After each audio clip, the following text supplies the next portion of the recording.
Hello everybody, welcome, I hope you're all well. My name is Richard Symons and in this video I'm going to give you a bit of a review of the Skoda Enyaq. If you're in the market for a sensibly priced, spacious family vehicle and you prefer that to be electric, as I think you should, the Skoda Enyaq should really be on your shopping list. It starts from about £40,000, so it's a lot more affordable than many other electric vehicles out there, but with a ton of space inside. So in this video, I'll give you my review, my opinion, show you around the Skoda Enyaq. And this is a fairly base model, so I'm not going to show you the big, flashy, more expensive ones, and show you why it is really a very brilliant family electric car. I just happen to have with me as well a Tesla Model Y and a Hyundai Ioniq 5, just happen to be in our showroom at the moment, so I can give you a couple of comparisons with those cars, because if you're looking at family electric cars, these three cars could well be on your shopping list. So yes, this particular one here is a fairly base spec Enyaq. So these start at about £40,000. I'm always a bit vague on pricing because obviously they change all the time. But that gets you 62 kilowatt hour battery with about 58 point something of usable capacity. And prices of these start from about £40,000, just like this one. This is a Hyundai Ioniq 5. This particular one sat here is the top of the range Project 45, which you can't buy new anymore. But the Hyundai Ioniq 5 starts from also a bit over £40,000, £42,000, which gives you a 58 kilowatt hour battery pack with about 54 kilowatt hours usable. The Tesla Model Y is the most expensive car. Today in the UK, we've only had the long range option, but this standard range option can now be ordered and should be in the UK by the end of the year. They start from £52,000 at the time of writing now, and that would get you a 60 kilowatt hour LFP battery, usable of that probably about 55 kilowatt hours. So they've all got fairly similar sized batteries. So the Skoda's the cheapest but has the biggest usable battery. But how does that translate into real world range? There's a lot of variables when it comes to range, but for each one of those examples, it's about 200 miles of real world range. You can get more, you could get a bit less, but official manufacturer figures will vary and be on the optimistic side. But with each one of those models, I'd give you a realistic estimate of about 200, maybe a bit over 200 miles of range. I think all these cars take quite a different approach when it comes to their styling, and both internally and externally. So let's just take a quick look at the outside, and I want to hear your comments below which one you prefer. The Tesla Model Y seems to divide opinion. It's very aerodynamic, that's the whole point, for maximum efficiency, but some people think it's not very pretty. Let me know what your opinion of the Model Y is. The Skoda, well, I think it's safe, it's conservative, but it's very neat, it's very smart. I quite like it. It's not offensive, but it's not particularly bold.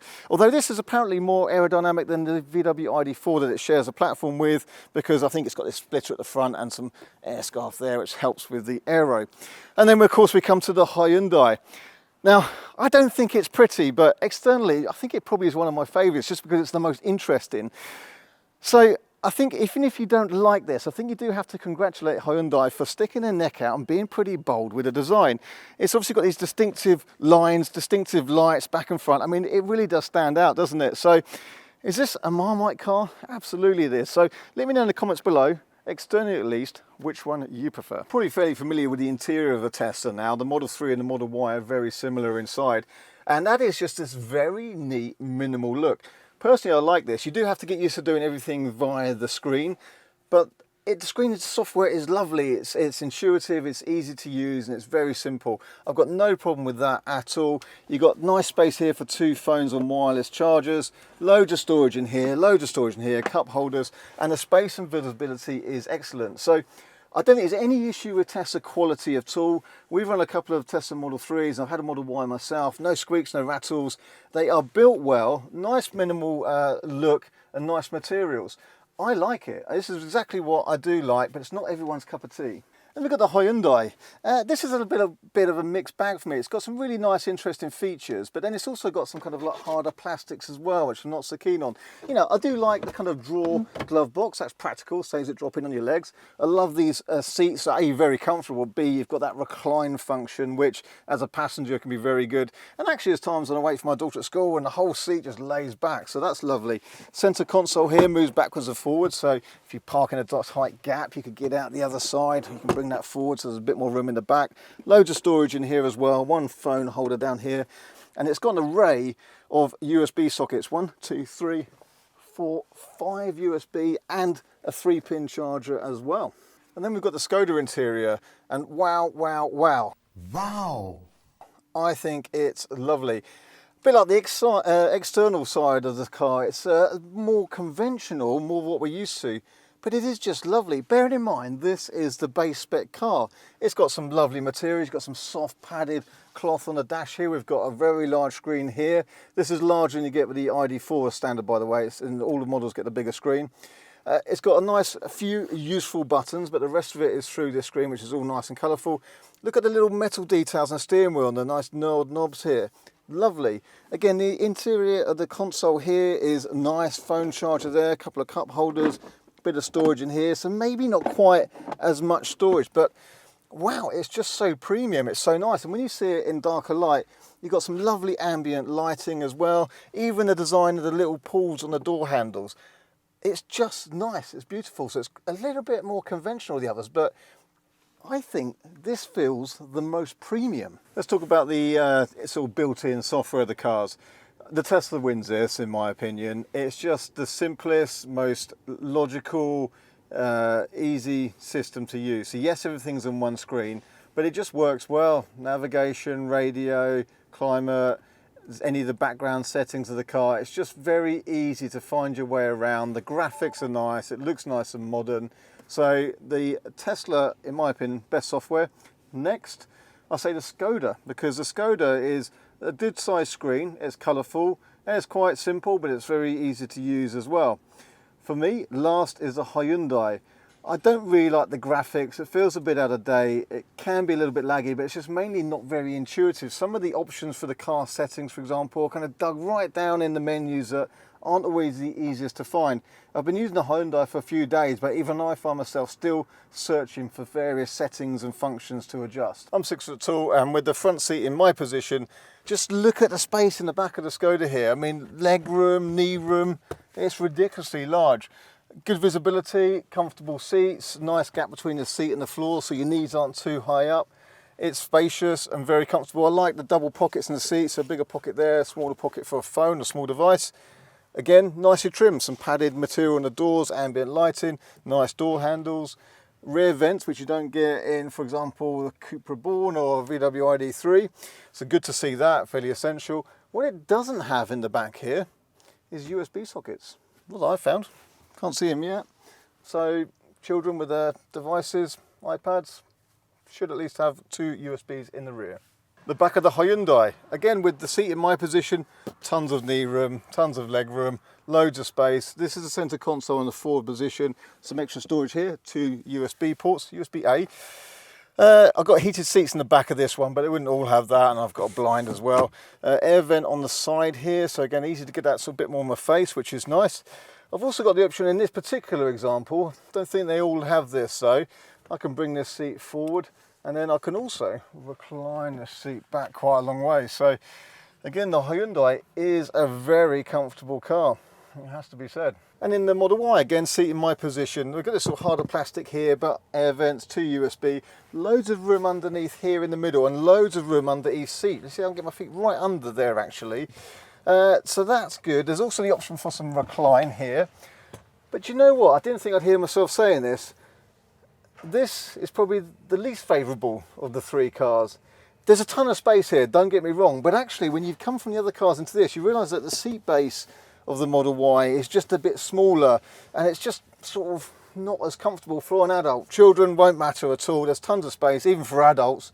But out of the 3, the Skoda's probably got the most legroom, but the Hyundai seats are just so comfortable, and with the most recline option, if I was a rear passenger, I think I'd go for the Hyundai. So this is the boot space of the Hyundai. There's a little bit of space underneath here, but not much. Fairly nice flat load area, but actually it's a fairly shallow boot. There's a really wide section across here, but the boot itself isn't that deep with a higher loading lip here. You can extend the size of the boot a little bit by moving these seats forwards and backwards, remember, but with the seats in the rearmost position, you've got about that much space. The seats in the Hyundai do of course fold, but you do have to come to the side to release the lever, and then you can pull your load further through, but it's not quite a flat load area and there's no ski hatch. The boot of the Tesla is pretty good. You've got a very big storage space underneath there and in the section in front. It's quite wide, although the opening's a bit narrower than the Hyundai. And then you've got plenty of length to it as well. So with the seats in the back position, you can see it's just got a little bit more there, and it's certainly the deeper boot space. Also with the Tesla, I can fold the seats from here, and it also has three-way fold-in rear seats. So not a ski hatch as such, but the middle seat does fold independently, and that's great. The Tesla seats fold very nearly flat. Now the boot of Skoda may not have the smooth load lip like the Model Y, but it's vast. Look at it. This goes in easily as well, with some space to spare. It's easily the deepest boot. It's absolutely huge. There's a little bit of extra storage space underneath, enough for a cable, not massive. And there's a few nice touches, like little bag hooks. So if you've got a bit of shopping or takeaway, you can hang them on there. And you've even got little plastic bits that stick to the floor to make dividers to stop things rolling around. So this wins the boot space challenge, I would say. But the seats also fold, of course. Ski hatch is handy. But with the Skoda, because that lower, deeper floor, it's not flat. So when you fold the seats, they don't go flat, and you do have to lift things up to get them further through. The Rolls-Royce Enyaq even has an umbrella holder in the door, which you might need in a minute. Very smart. Even the basic model. Look at that. I presume that comes with the car. Does it say Skoda on it? It does say Skoda on it, yeah. In the second door, there's a hole for it, but there's no umbrella. So why are they being so cheap and not get every... Passenger side. Either it was stolen or they just gave you one. So I get the umbrella, yeah, but my wife with long blonde hair doesn't. Well, she gets the hole. But she can have the umbrella in her hole. Hyundai front space, not much, a couple of cables maybe, as in iPhone charger cables. To be fair, this is the four-wheel drive version. The rear-wheel drive version is, I think I've got a bit more space under here, so enough for, yeah, your charge cable. Enyaq, nothing. Tesla, ooh, very good. Loads of space here. And you know what, using a Tesla Model Y, a nice big plastic tub for like muddy, whirly, sandy shoes and stuff like that. So this is very good and very useful. Again, at the back, the Skoda is kind of the most ordinary, I'd say. Not my favorite angle of the car, but it is the squarest at the rear here. It does have a wiper blade. The Tesla's got much more of a sloped roofline, as you can see, but it's nice and smart, non-offensive.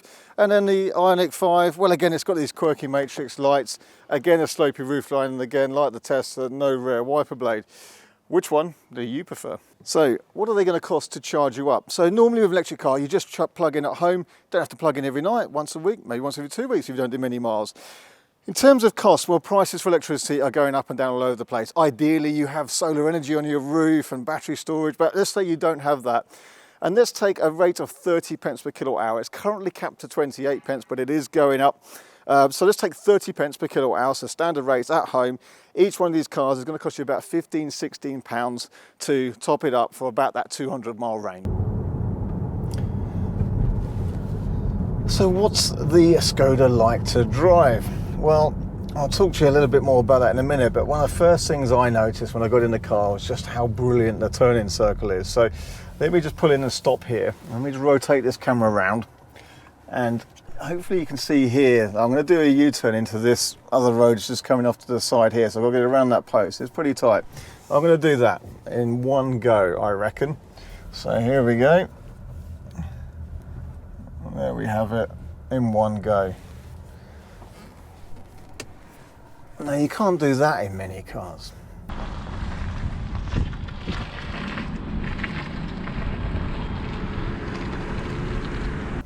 So, turning circle like a London taxi, brilliant for manoeuvring around car parks, of course. What's it like on the open road? Well, it does everything really rather well. So when you pull out of a junction, you put your foot down and you've got that torque from the motor. It's not the fastest electric car. We're used to electric cars being super quick, and certainly some of the cars we cover in our videos are very fast indeed, as you well know. But it's instantly torquey, it's very good and very smooth. If you're used to a 2-litre diesel with an automatic gearbox, it's way smoother, way quieter, and it feels quicker than those, unless you've got some great big 3-litre twin turbo thing. It's just instantly smooth, torquey and relaxing. It's just lovely. It's really good actually. I mean, this is a video about this car, and we've got the Hyundai and the Tesla Model Y for some comparisons, and it's quite good to compare them on the drive actually, because it sits really nicely in between those two. The Hyundai is the softest, waftiest car. It's got soft damping, very smooth ride, very soft, comfortable seats, and it wafts over everything. It's very quiet. It's a very nice, serene place to be. It doesn't have a kind of sporting edge to it. You can't really pretend that with a Hyundai. It's very pleasant, but it's just a comfortable, soft cruiser. The Tesla, by contrast, is the other end of the scale. So that's got sharp steering, very responsive, quite nippy. It's the most dynamic car. But when you're just driving, just doing the school run, as these cars will often just do, it is quite firm as well. I mean, I find the Tesla Model Y quite comfortable on a motorway, but around town and country roads like this, and on a commute, it does crash around a little bit. And the latest 2022 Tesla Model Ys, I think, have been softened a little bit, but they are firm, no doubt about it. And the Skoda sits really nicely in between these two for a nice balance. It's also very smooth, very quiet. We've got double laminated glass here, like the other two on test, actually. So a bit of noise insulation, but mainly for thermal benefit, actually. But in terms of how it drives, it just sits nicely. The ride is comfortable. It's not as soft as a Hyundai, but it's definitely not as firm as a Tesla. The steering is not as sharp as a Tesla, but it's not as sort of vague as the Hyundai. It just does everything really rather well. It's comfortable to be in here. It's got this lovely interior. I was going to say the armrest is a bit low, but then it lifts up into this position, so that suits me perfectly. It just does everything really well. It's just a brilliant all-rounder. I don't think anyone can really criticize it. I mean, it's not at the extreme scales of anything, but it does it all really well. And you can't really complain about that, can you? So let's just show the acceleration here. I'm just waiting to turn right in this junction here. So there we go, that car's just passed. So this is a 60 miles an hour road. I'm just, there we go, 14 miles an hour. I've put my foot down and it's torquey. It pulls away 30, 40, there's 50, and there's 60. That's all right, isn't it? But it's the way it does it instantly, you know, nipping onto the roundabout, pulling over a junction, no delay from gearboxes.